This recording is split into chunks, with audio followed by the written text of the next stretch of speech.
Hello प्यारे बच्चों, good morning. कैसे हैं आप लोग? आई होप बहुत अच्छे होंगे और इन्वायरमेंट को अच्छे से एंजॉय कर रहे होंगे। हम लोग एक एक करके सभी टॉपिक को देख रहे हैं और जितने भी इंपॉर्टेंट पॉइंट्स हैं उसे डिस्कस कर रहे हैं। आई होप आप लोगों को समझ में आ रहा होगा और कोई प्रॉब्लम नहीं हो रहा होगा। आज जो हम इन्वायरमेंट का टॉपिक पढ़ने वाले हैं ये बहुत ही इंपॉर्टेंट है, क्योंकि यहाँ से चाहे छोटे एग्जाम्स हो या बड़े एग्जाम्स क्वेश्चन जरूर बनता है।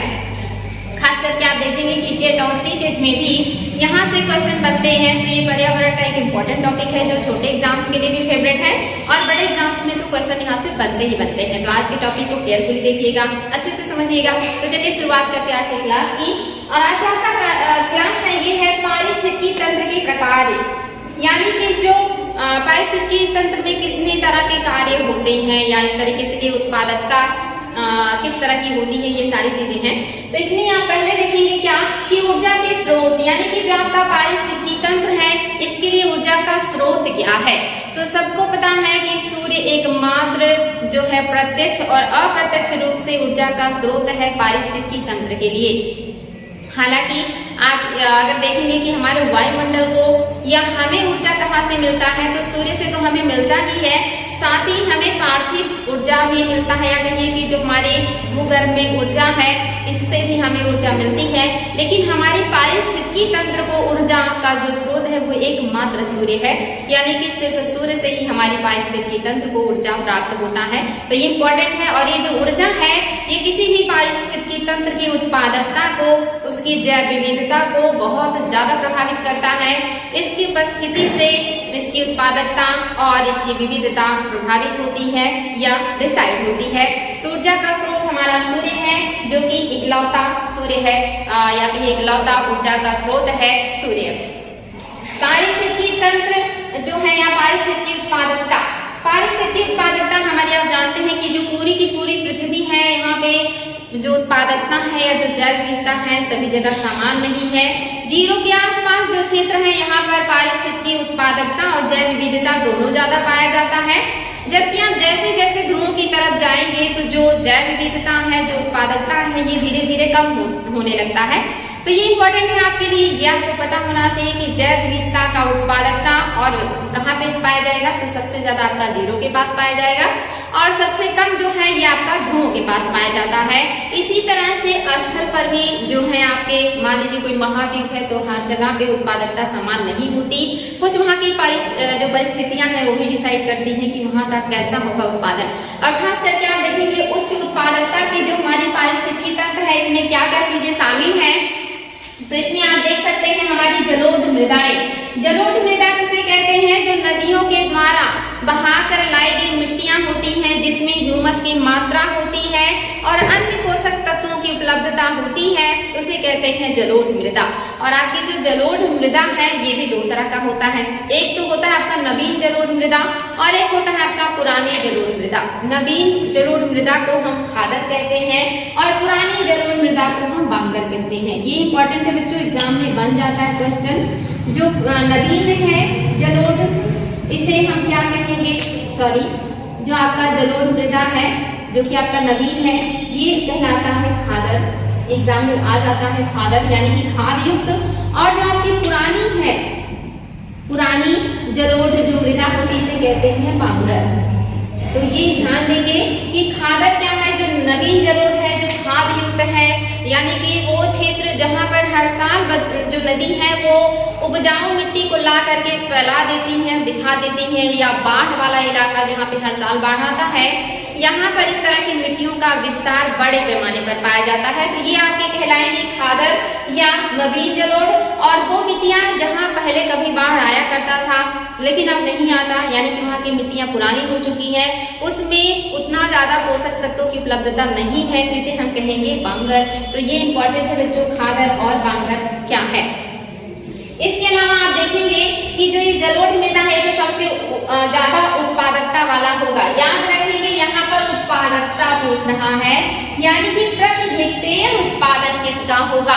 उत्पादन और उत्पादकता में अंतर होता है। जैसे अगर बात करें कि गेहूं के उत्पादन में सबसे ज्यादा अग्रणी राज्य कौन सा है, तो आपका उत्तर प्रदेश है, क्योंकि ओवरऑल सबसे ज्यादा गेहूं का उत्पादन यूपी करता है। लेकिन अगर उत्पादकता की बात करेंगे तो आपको पता है कि जो पंजाब है प्रति हेक्टेयर इसकी उत्पादकता ज्यादा है, तो ये गेहूं और धान की उत्पादकता में हमेशा आगे होता है। लेकिन उत्पादन की बात करेंगे तो गेहूं में यूपी और आपका धान के उत्पादन में जो पश्चिम बंगाल है ये बहुत ज्यादा आगे है। ऐसे ही यहाँ पर बात हो रही है उत्पादकता की, यानी कि प्रति हेक्टेयर उत्पादन सबसे ज्यादा किसका है। तो ये इस मैटर में आप देखेंगे कि सबसे ज्यादा जो प्रति हेक्टेयर उत्पादकता है वो जलोढ़ मृदा की है। इतनी ज्यादा उत्पादकता अन्य मृदाओं की नहीं होती जितनी की जलोढ़ की होती है। तो ये बहुत इंपॉर्टेंट तथ्य है। साथ ही जितने भी आर्द्र वन प्रदेश हैं, चाहे वो उष्णकटिबंधीय के हो या शीतोष्णकटिबंधीय के हो, यानी कि अगर वहां पर आर्द्रता है, आर्द्र है, नमी है, वाष्प है, तो वहां के जो वन होंगे वो उत्पादकता ज्यादा देंगे। इसलिए ये इंपॉर्टेंट है कि चाहे वो उष्णकटिबंधीय के हो या शीतोष्णकटिबंधीय के हो, अगर वो आर्द्र वन है, नमी है, तो उसकी भी उत्पादकता प्रति हेक्टेयर अत्यधिक होगा। इसके अलावा छिछले स्थल स्थित जलीय भाग, स्थल पर जो छिछले जल वाले क्षेत्र होते हैं, चाहे वो तालाब हो, नदियां हो या छिछला झील का इलाका हो, यहाँ की उत्पादकता आपका अधिक होगा। यानी कि वो स्थल से अटैच होना चाहिए, छिछला होना चाहिए, उसकी उत्पादकता अधिक होगी। इसके अलावा गहन कृषि वाले क्षेत्र, वो कृषि क्षेत्र जहाँ पर गहन कृषि की जाती है, यानी कि जो कृषि है बहुत ही घनी होती है, साथ ही जो फसलें हैं ये अल्टरनेट करके बोए जाते हैं या कभी कभी साथ में भी दो फसलें उगाए जाते हैं। इस तरह का जो कृषि क्षेत्र होगा यहाँ पर भी उत्पादकता अधिक होगा। ये आपके आएंगे उच्च पारिस्थितिकी उत्पादकता के अंतर्गत। तो एग्जाम में ये भी आ जाता है कि कौन से क्षेत्र हैं जो उच्च उत्पादकता में आएंगे, कौन से हैं जो मध्यम में आएंगे और कौन से क्षेत्र होंगे जो निम्न में आएंगे। तो ध्यान देंगे। तो आपका ये जो पहला है इसमें इतनी महत्वपूर्ण चीजें हैं। पहला तो जलोढ़ मैदान और दूसरा है आपका आर्द्र वन प्रदेश। इसके अलावा आपका है जो छिछले स्थलीय जलीय क्षेत्र है और गहन कृषि वाले जो इलाके हैं, ये सारे आपके उत्पादकता में उच्च होंगे। मध्यम पारिस्थितिकी उत्पादकता के प्रदेश कौन कौन से होंगे जहां पर मध्यम उत्पादन होगा। तो ये आपका आ जाएगा घास स्थल, जो घास का क्षेत्र होता है, यहाँ की उत्पादकता भी ठीक ठाक होती है या मध्यम स्तर पर इसको लिया जाता है। इसके अलावा आपका और क्या आ जाएगा, तो घास स्थल के अलावा आपकी जो छिछली झीलें हैं, जो आपके छिछली झीलें हैं, ये भी मध्यम उत्पादकता के होंगे। इसके अलावा गहन कृषि को छोड़कर, यानी कि सभी जगह कृषि गहन नहीं होती है, बहुत सारे ऐसे भी जगह होंगे जहां पर मध्यम या कम कृषि होता होगा, तो ऐसे जो क्षेत्र होंगे उनकी उत्पादकता कम होती होगी। तो गहन कृषि को छोड़ करके जो अन्य कृषि क्षेत्र हैं वो सारे आपके आ जाएंगे मध्यम पारिस्थितिकी उत्पादकता वाले इलाके में। जो आपका तीसरा है निम्न पारिस्थितिकी उत्पादकता वाले क्षेत्र, यानी कि जिनका उत्पादन निम्न है, इसमें आप देख रहे हैं आर्कटिक क्षेत्रों का हिमाच्छादित बंजर भूमि। आर्कटिक मीन साइबेरिया के आसपास का जो इलाका है, मैंने आपको बताया भी था कि जो टैगा वन होते हैं क्षेत्रफल में सबसे अधिक होते हैं, आर्थिक रूप से सबसे ज्यादा महत्वपूर्ण होते हैं, लेकिन उत्पादकता की बात करेंगे तो अन्य जो वन क्षेत्र हैं उनसे इनकी उत्पादकता सबसे निम्न होती है। तो आप देखेंगे जो आर्कटिक है इसके आसपास के जो इलाके, यहाँ पर टैगा और टुंड्रा ही पाए जाते हैं और इनकी उत्पादकता सबसे निम्न होती है।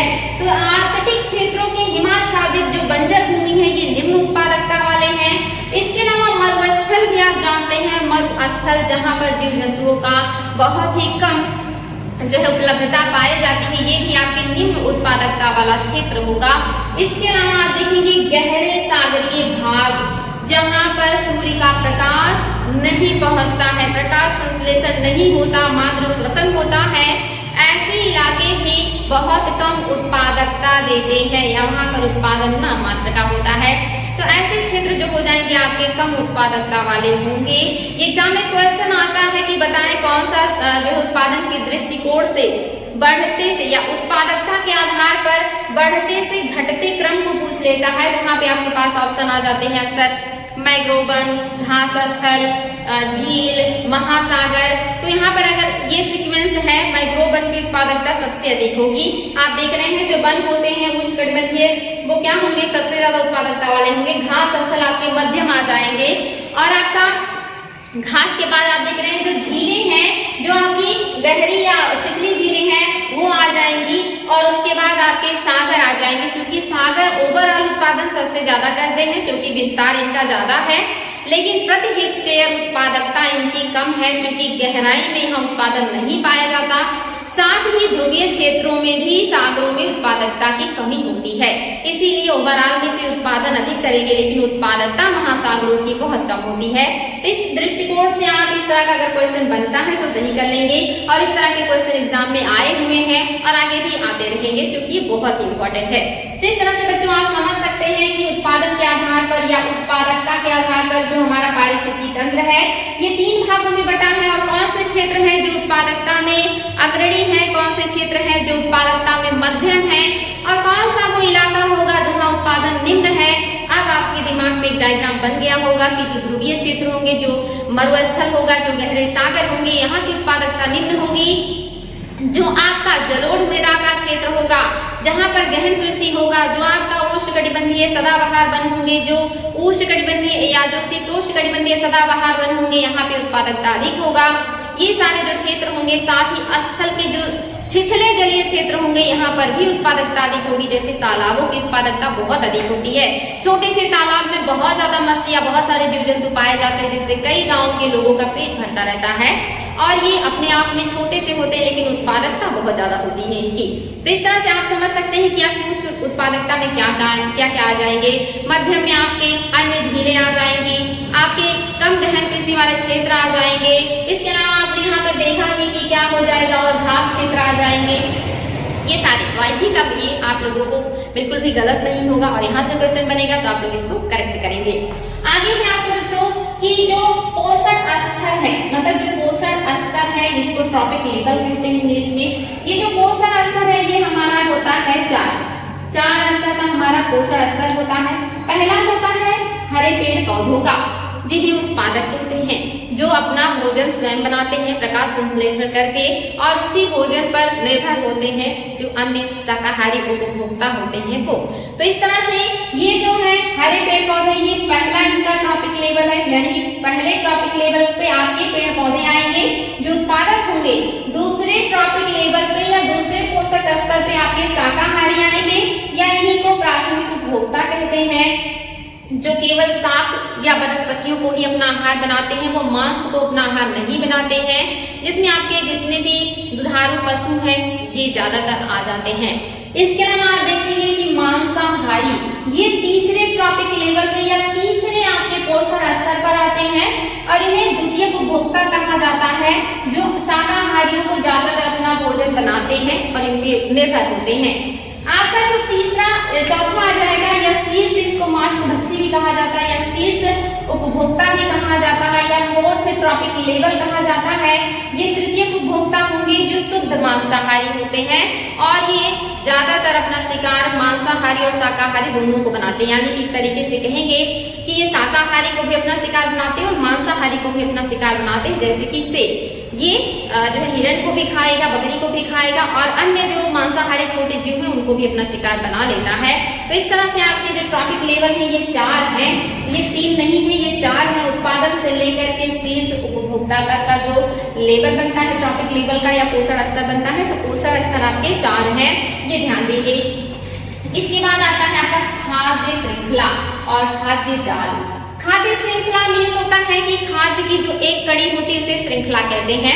यानी कि जैसे मान लेते हैं कि कहीं पर जो है घास है, वहां पर घास का उत्पादन हुआ है, और उसको खाने के लिए छोटे छोटे कीट पतंगे हैं, और इसको खाने के लिए मेढक है, और मेढक को खाने के लिए क्या है आपका सांप है। तो ये आपका हो गया ट्रॉपिक लेवल। और जो सांप है ये मेढक को खाएगा, लास्ट में इसको मोर खा जाएगा, मोर लास्ट में आ जाएगा, यहाँ पे सांप आ जाएगा, यहाँ पे आपका मेढक आ जाएगा, और यहाँ पे आपके कीट आ जाएंगे। तो इस तरह से आपके जो है श्रृंखला बन रही है, या कहीं की कड़ी बन रही है, जिसे आहार जो है श्रृंखला कहते हैं। आहार श्रृंखला है आपका, यानी कि एक कड़ी जाएगा जो कि सिंगल होगा, और यहाँ पर जो है एक चीज को सिर्फ एक दूसरा ही खाएगा, दूसरा तीसरे को खाएगा। इस तरह से बनता है श्रृंखला या कड़ी। और जो आपका दूसरा होता है जिसको आहार जाल कहते हैं, जाल में आप जानते हैं कि जाल में बहुत सारे जो है खाने बने होते हैं। इसी तरह से मान लीजिए आपका ये घास है, और घास को आप देख रहे हैं कि कीट खाएंगे, और कीट को सिर्फ जरूरी नहीं कि मेढक ही खाए, कीट को छिपकली भी खाएगी, गिरगिट भी खाएगा, चिड़िया भी खाएंगी, और इसको जो है कीट पतंगे भी या मेढक भी खाएगा। या मान लेते हैं कि चूहा है तो चूहे को सिर्फ सांप ही खाए जरूरी नहीं है, चूहे को बिल्ली भी खाती है। यानी कि यहाँ पे जो खाद्य या जो उत्पादक से लेकर के लास्ट उपभोक्ता तक जब ऑप्शंस बहुत ज्यादा हो और कई कड़ी का निर्माण हो, जैसे मान लेते हैं यहाँ पे ये कीट है, बहुत सारे कीट है यहाँ पर, ये कीट है। अब इस कीट को जो है कौन कौन खा सकता है, इसको आप जानते हैं कि चिड़िया भी खा सकती है। चिड़िया के अलावा इस कीट को छिपकली भी खा सकती है, छिपकली भी खा सकती है, और इसको मेढक भी खा सकता है। तो ये क्या हो गए, 3 आग की कड़ी बन गई है। अब इस मेढक को सांप भी खा सकता है, और इस मेढक को अन्य जीव भी खा सकते हैं, क्योंकि जीवों की जो है कोई कमी नहीं है। ऐसे ही मान लीजिए कि कोई चूहा है जो कि आपका है चूहा। अब चूहे को आप जानते हैं कि बिल्ली भी खा सकती है, और साथ ही आप देखेंगे बिल्ली के अलावा इसको जो है सांप भी खा सकता है। तो इस तरह से एक जो भोजन है उसको ग्रहण करने वाले बहुत सारे लोगों का उपलब्धता हो, या किसी को खाने के लिए भोजन की उपलब्धता अधिक हो। जैसे जो सांप है वो सिर्फ कीट ही तो खाता नहीं है, वो तो चूहा भी खा लेगा, वो मेढक भी खा लेगा, वो कीट भी खा लेगा। यानी कि उसके लिए कोई एक भोजन नहीं है कि वो सिर्फ कीट ही खाएगा, उसके लिए कोई एक ऑप्शन ना हो कि वो सिर्फ चूहा ही खाएगा, बल्कि उसके पास खाने के बहुत सारे ऑप्शंस हो, और जो खाद्य पदार्थ हो उसको खाने वालों का भी बहुत सारा जो है संख्या हो या ऑप्शंस हो। जैसे कि एक चूहा है उसको इतने सारे लोग खा सकते हैं, यानी कि वो कई लोगों का भोजन बन सकता है। या जो खाने वाला है उसको बहुत सारी चीजें भोजन के रूप में उपलब्ध हो, तो यानी कि वहां पर जैव विविधता होगा, खाद्य जाल होगा वहां पर, क्योंकि वहां पर शाकाहारियां भी भिन्न भिन्न है और वहां पर मांसाहारी भी भिन्न भिन्न है। तो एक मांसाहारी को खाने के लिए बहुत सारा ऑप्शन मिल जाए, और एक जो भोजन है वो बहुत सारे जीवों का भोज्य पदार्थ बन जाए, तो इसे कहते हैं खाद्य जाल। लेकिन अगर कहीं पर जैव विविधता कम है तो वहां पर खाद्य जाल नहीं बनता, वहां पर खाद्य श्रृंखला बन जाता है, और खाद्य श्रृंखला जो होता है ये बहुत आसानी से टूट जाता है या समाप्त हो जाता है, इसमें उतनी विविधता नहीं पाई जाएगी। लेकिन जैव विविधता जहाँ ज्यादा होगा वहां पर खाद्य जाल का निर्माण होगा, वहां पर भोजन और यानी कि वहां पर भोजन की भी मात्रा होगी बहुत ज्यादा, और भोजन करने वालों की भी जो है क्वांटिटी बहुत ज्यादा होगी या संख्या बहुत ज्यादा होगा, तो खाद्य जाल का निर्माण होता है। तो इस तरह से जो समझ में आया होगा आपको कि ये आपका जो है श्रृंखला है, और ये आपका जाल है जो कि ये कई दिशाओं में अपना जो है गतिमान है, बहुत सारे यहाँ पे ऑप्शंस मौजूद हैं। और जब कहीं पर जैव विविधता अधिक होती है तो वहां पर खाद्य जाल होता है, यानी कि एक जो शेर है वो मजबूर नहीं है कि उसे सिर्फ हिरन ही मिलेंगे, वो हिरन को भी खा सकता है, वो जंगल में खरगोश को भी खा सकता है, वो जंगल में अन्य जीवों को भी खा सकता है, यानी कि उसके पास भोजन की बहुत सारी उपलब्धता होगी।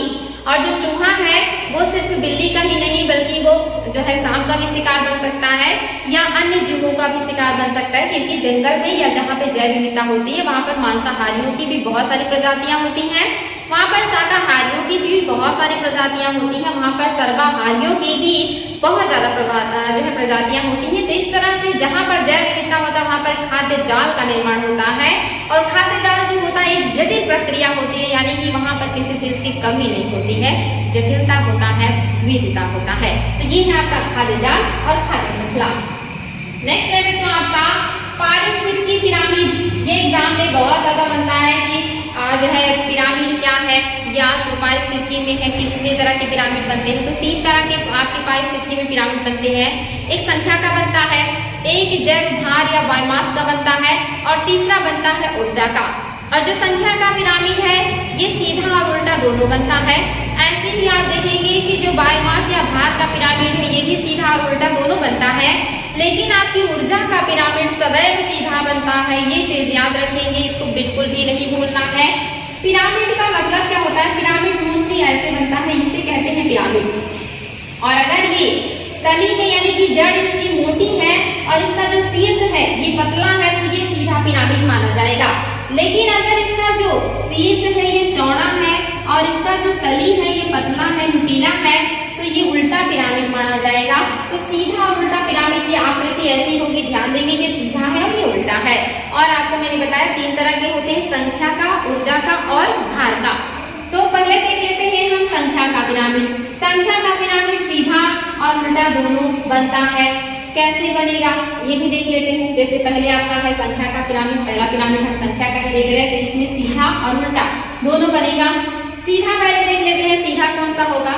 तो स्थल पर जो घास का पिरामिड बनेगा, जो आपके जितने भी घास स्थल होंगे, जो छोटे छोटे वनस्पतियां होंगी, इनका जो पिरामिड बनेगा ये सीधा बनेगा।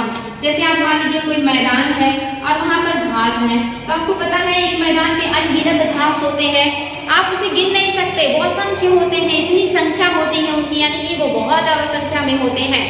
और इन घासों के ऊपर, यानी कि ये पिरामिड हो गया आपका आधार का, जो कि घास का हो गया, ये घास है। और जो इसके बाद होंगे वो कीट पतंगे होंगे, जो कि मान लीजिए आपका जो घास है ये लाखों की संख्या में है, तो कीट भी उस पर कुछ हजारों में होंगे, तो ये आपके जो होंगे ये कीट आ जाएंगे, कीट। इसके बाद इन कीट को खाने वाले जीवों की संख्या, यानी कि जैसे मान लेते हैं मेढक, सांप, छिपकली, ये सारे खाएंगे इन कीटों को, तो इनकी संख्या और कम होगी, ये और ऊपर आ जाएंगे। मान लीजिए घास आपका मोटा मोटा देख लेते हैं कि 1 लाख है, हालांकि ये अनगिनत होते हैं, हम इसे गिनती नहीं कर सकते, लेकिन हम मान लेते हैं कि 1 लाख है। अब इनमें जो कीड़े हैं मान लेते हैं 50,000 हैं, आपके 50,000 हैं। इसके बाद इन पर जो अन्य जीव हैं मान लेते हैं वो 10,000 है, जिसमें आपके छिपकली भी आ जाएंगे, गिरगिट भी आ जाएंगे, जिसमें आपके सांप भी आ जाएंगे, या अन्य जो भी जीव आ जाएंगे, मेढक आ जाएंगे।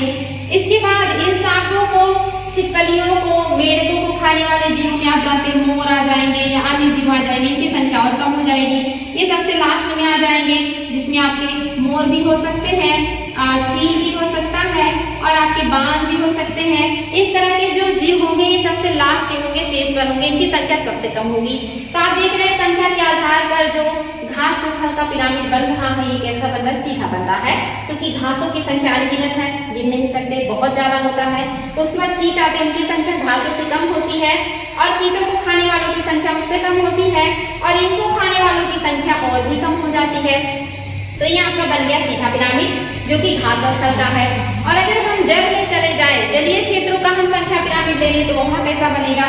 तो यहाँ पर भी संख्या पिरामिड आपका ऐसे ही बनेगा, क्योंकि जो जलीय क्षेत्र में होगा वहां पर भी उत्पादक होते हैं, उत्पादक प्लवक होते हैं, फाइटोप्लैंक्टन्स होते हैं, जो जलीय क्षेत्रों पे, ऊपर के क्षेत्रों में या अंदर के क्षेत्रों में ये तैरते रहते हैं, पाए जाते हैं, और ये भोजन बनाते हैं, प्रकाश संश्लेषण करते हैं। इनकी भी संख्या अनगिनत होती है, बहुत तेजी से बढ़ते हैं, बहुत तेजी से इनका विकास होता है, और ये भी संख्या में असंख्य होते हैं, यानी कि इनको गिनती नहीं कर सकते।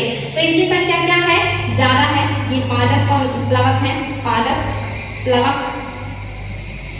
इसके बाद इनको खाने वाले जो होंगी ये क्या हो जाएंगी, छोटी मछलियां हो जाएंगी, छोटे जीव हो जाएंगे, ये और कम होंगे, छोटे जीव, जलीय जीव और मछलियां, ये आपके आ जाएंगे। इसके बाद इन छोटी मछलियों को खाने वाले और बड़े जीव हो जाएंगे, या थोड़ी और बड़ी मछलियां आ जाएंगी, बड़ी मछलियां आ जाएंगी, और बड़े जीव आ जाएंगे, बड़ी मछलियां और बड़े जीव।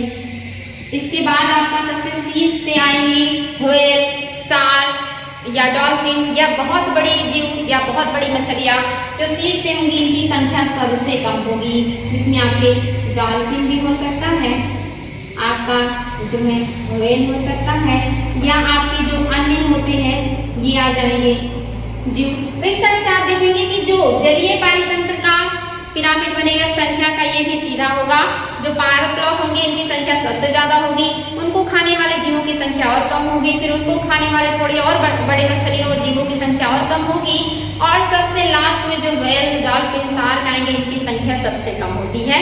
तो इस तरह से संख्या का पिरामिड जलीय और घास स्थल का आप देखेंगे तो सीधा बनेगा। संख्या का पिरामिड उल्टा किसका बनता है, तो आप देखेंगे कि पेड़ का पिरामिड उल्टा बनता है। संख्या के मैटर में पेड़ का पिरामिड उल्टा हो जाता है। जैसे मान लीजिए कि एक बड़ा वृक्ष है, एक बहुत बड़ा वृक्ष है, और ये वृक्ष अकेला है, लेकिन इस वृक्ष के ऊपर क्या होगा, बहुत सारी चिड़िया रहेंगी। मान लीजिए ये तो वृक्ष एक है, ये अकेला है, लेकिन इस पर मान लीजिए कि 50 जो है वो चिड़िया है, 50 चिड़िया है आपकी।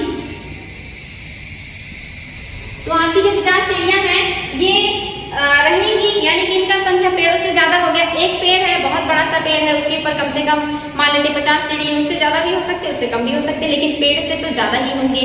ऐसा तो होगा नहीं कि एक पेड़ पे सिर्फ एक ही चिड़िया होगी, या एक पेड़ पर एक ही छिपकली होगा, या एक पेड़ पर एक ही अन्य जीव होंगे। यानी कि एक पेड़ पर बहुत सारे अन्य जीव हो सकते हैं, जैसे कि उस पे चींटियां बहुत हो सकती हैं, उस पे अन्य जो कीट पतंगे होते हैं वो हो सकते हैं। यानी कि एक पेड़ पर जो रहने वाले जीव होंगे या जो निवास स्थान बनाएंगे या जो बैठेंगे वो ज्यादा होंगे पेड़ की अपेक्षा।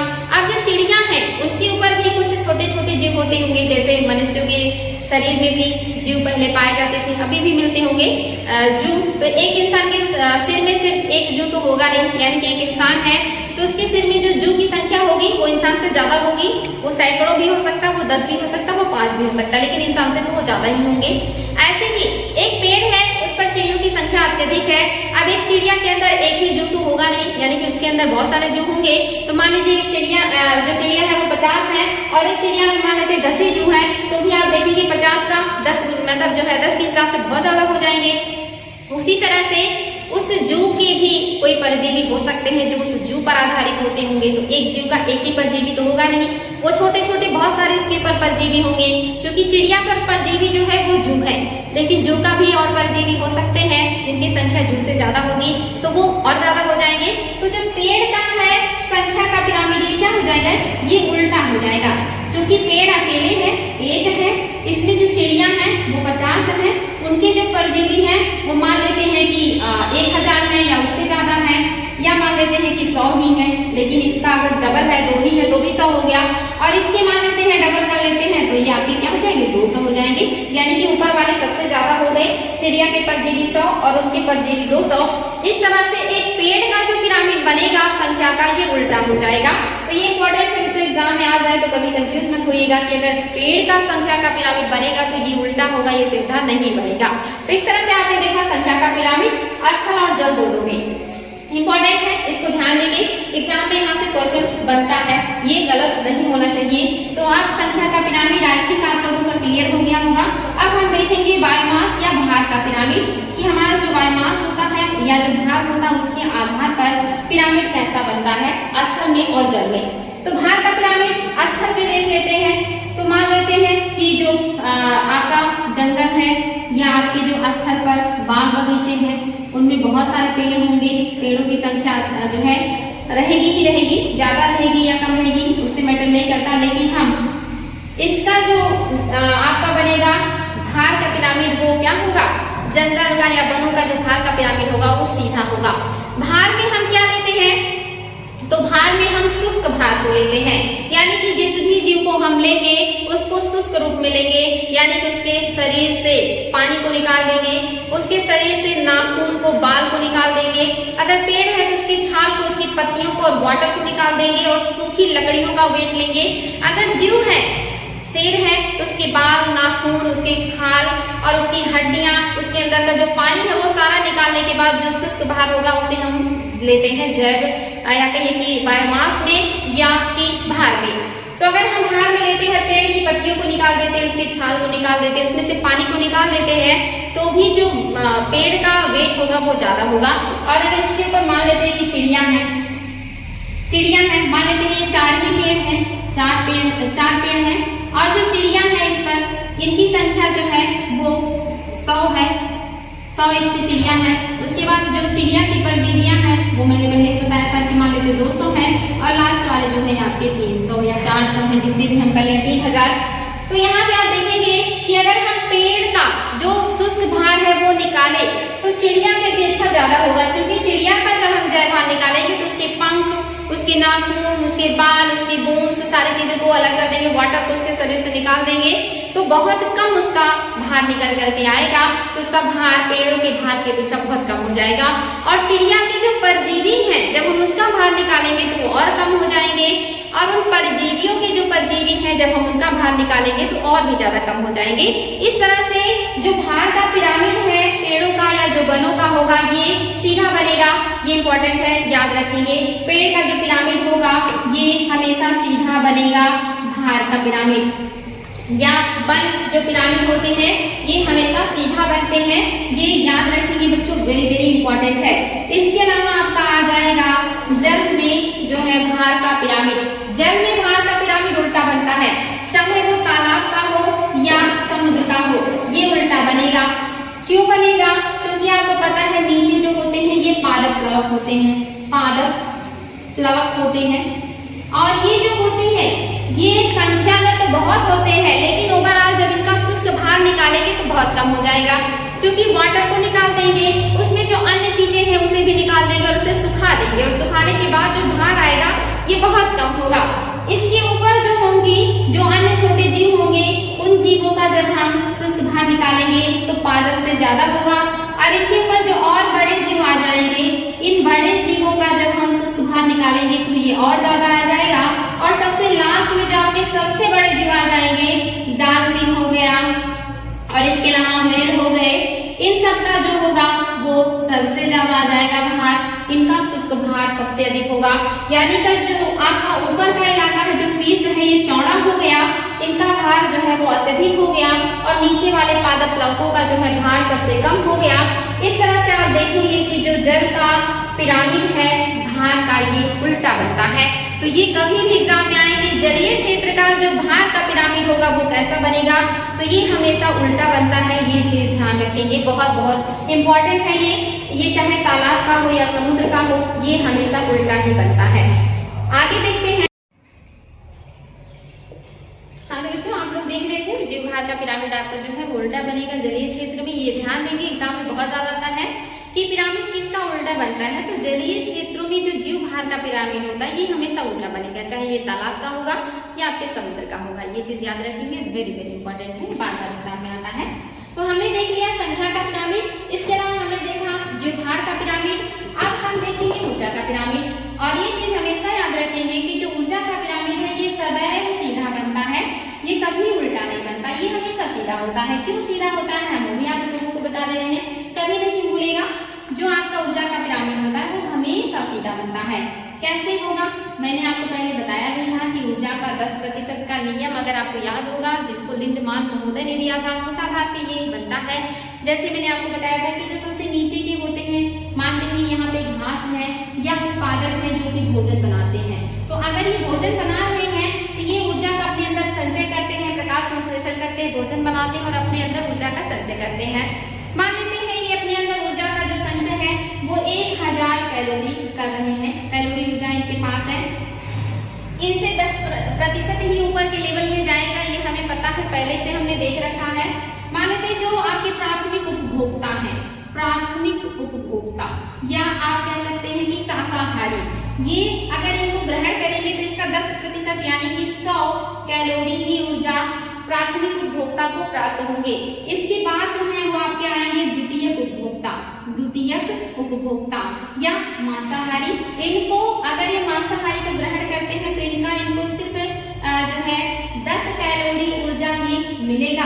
और जो सबसे लास्ट वाले आपके मांसाहारी होंगे, जो कि आपने यहाँ पे देखा है कि शीर्ष मांस भक्षी जो होंगे ये क्या हो जाएंगे, तृतीयक जो आपके उपभोक्ता हो जाएंगे।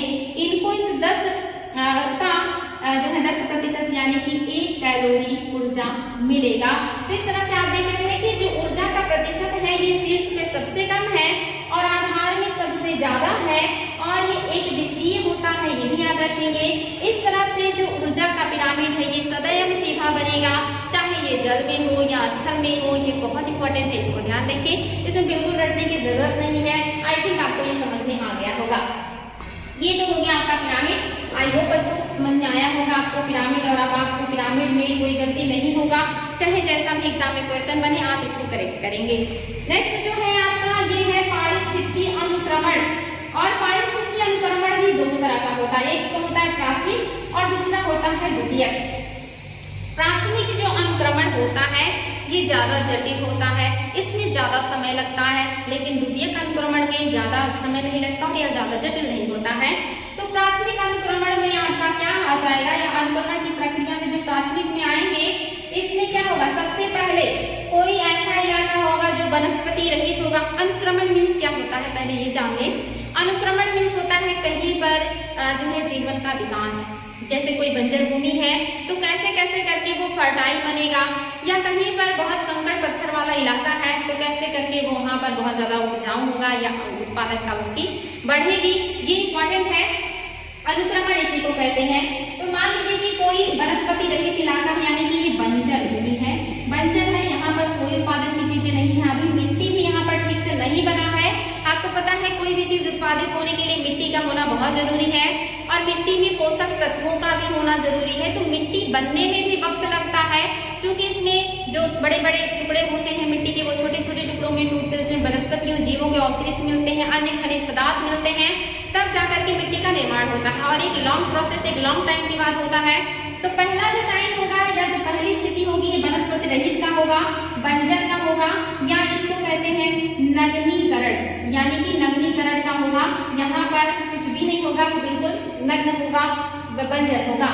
दूसरा जो होगा ये प्रवास का होगा। प्रवास मीन्स होता है कि प्रजातियों का आगमन, प्रजातियों का आगमन। आजादी प्रवास में क्या होता है, एक जगह से दूसरी जगह लोग जाते हैं, दूसरी जगह से एक जगह कहीं लोग आते हैं। तो जो प्रवास होगा, तो मान लीजिए ये नगरीकरण था, बंजर था, अब यहाँ पे कुछ प्रजातियों का आगमन होगा, या तो वनस्पतियों का, जीव जंतुओं का, या दोनों का, वनस्पति और जीव जंतु दोनों वहां पर आएंगे। तो दूसरी जो प्रक्रिया होगी वो क्या होगा, प्रवासन का होगा। तीसरा है अस्थापन। अस्थापन में क्या होता है, प्रकीर्णन। प्रकीर्णन, प्रकीर्णन भी जानते हैं ना, प्रकीर्णन मीन्स होता है बिखराव, फैलाव। जब हमारी सूर्य की किरणें धरती पर आती हैं तो धूल कणों पे पड़ती हैं तो प्रकीर्णित हो जाती हैं, और इसी प्रक्रिया की वजह से जो सूर्य है ये सुबह जो है इतना खूबसूरत दृश्य दिखता है। जब सूर्य निकलता है यानी कि जब प्रातः काल सूर्योदय होता है तो बहुत खूबसूरत लगता है, और जब वो शाम को सूर्य डूबता है, अस्त होता है, तो भी ये बहुत ही मनोरम दृश्य होता है। और ये दृश्य किसकी वजह से होता है, प्रकीर्णन की वजह से होता है, प्रकाश के फैलाव, प्रकाश के बिखराव की वजह से होता है। ऐसे ही जो नग्न क्षेत्र है जहाँ पर अब वनस्पतियां और जीवों का आगमन हो रहा है, वहां पर आसपास के क्षेत्र से फलों का, बीजों का छिड़काव होगा या विस्तार होगा या प्रकीर्णन होगा। तो इस तरह से वहां पे अब बीज और फल भी आएंगे, और बीज फल आने के बाद वहां फिर नए जीवन का शुरुआत होगा। और ये प्रकीर्णन आप जानते हैं हवाओं के द्वारा, जीव जंतुओं के द्वारा, पक्षियों के द्वारा, ऐसे ही चीजों के द्वारा होता है। तो तीसरे नंबर पे क्या होगा, प्रकीर्णन होगा, अवस्थापन होगा। चौथे पे क्या होगा, प्रतिस्पर्धा होगा, क्योंकि अब वहां पे बहुत सारे जीव आएंगे, बहुत सारे जो है बीज आएंगे, फल आएंगे, तो आने के बाद वो आपस में प्रतिस्पर्धा करेंगे, स्थान के लिए, भोजन के लिए, पानी के लिए, प्रकाश के लिए, खनिज लवण के लिए, ऊर्जा के लिए आपस में क्या करेंगे, प्रतिस्पर्धा करेंगे। और उस प्रतिस्पर्धा में जो जीतेगा वो वहां पर अपने आप को स्टैब्लिश करेगा। तो इस तरह से चौथे नंबर पे क्या होगा, प्रतिस्पर्धा होगा, आपस में लोग स्पर्धा करेंगे। और इसके बाद चौथे नंबर पे क्या होगा, प्रतिक्रिया होगा, यानी कि आपस में जैविक अजैविक के साथ, अजैविक जैविक के साथ अनुक्रिया करेंगे, क्रिया प्रतिक्रिया करेंगे। और क्रिया प्रतिक्रिया करने के बाद वहां पर अपने आप को स्टैब्लिश कर लेंगे, वहां पर वो लोग भोजन बनाने का काम करेंगे, अपने लिए एक महत्वपूर्ण वातावरण बनाएंगे। और इस प्रतिक्रिया के बाद होगा स्थिरीकरण, यानी कि वो वहां पर अपने आप को स्टैब्लिश करके अस्थायी कर लेंगे, और इस तरह से वहां पे वनस्पतियों और जीव जंतुओं का विकास हो जाएगा। तो सबसे लास्ट में आपका क्या आ जाएगा, स्थिरीकरण। शुरुआत कहाँ से हुआ, बंजर से, नगरीकरण से हुआ, और अस्थापन के बाद आप देखेंगे धीरे धीरे करके स्थिरीकरण हो गया। और इतने सारे प्रोसेस के बाद ये प्रक्रिया आपकी जाकर के कंप्लीट हुई। यानी कि मान लेते नगरीकरण था, तो ऐसे करके आपका धीरे धीरे करके यहाँ पे फिर वनस्पतियां, पेड़ पौधे, जीव जंतु क्या हो गए हैं, उग आए हैं। ये आपका हो गया प्राथमिक जो है अनुक्रमण, यानी कि इसमें समय लगा, इसमें आप देखेंगे कि ज्यादा जो है वर्क की जरूरत पड़ती है। लेकिन जो द्वितीयक अनुक्रमण होता है ये क्या होता है, मान लेते हैं इतने सारे प्रोसेस के बाद यहाँ पे वनस्पतियां उगाई, लेकिन फिर किन्हीं कारणों से ये वनस्पतियां नष्ट हो गई। जैसे मान लीजिए कि यहाँ पर सूखा पड़ गया, या यहाँ पर बाढ़ आ गई, या किसी अन्य प्राकृतिक वजह से या इंसानों की गतिविधियों की वजह से फिर से उजड़ गए, नष्ट हो गए।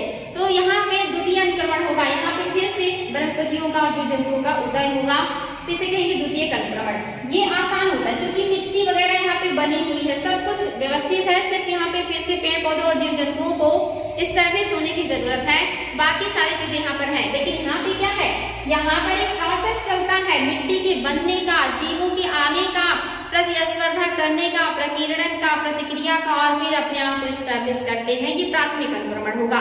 लेकिन द्वितीयक अनुक्रमण में ऐसा नहीं होता, मिट्टी वगैरह सब कुछ बनी रहती है, सिर्फ वहाँ पे स्टैब्लिश होने की जरूरत होती है।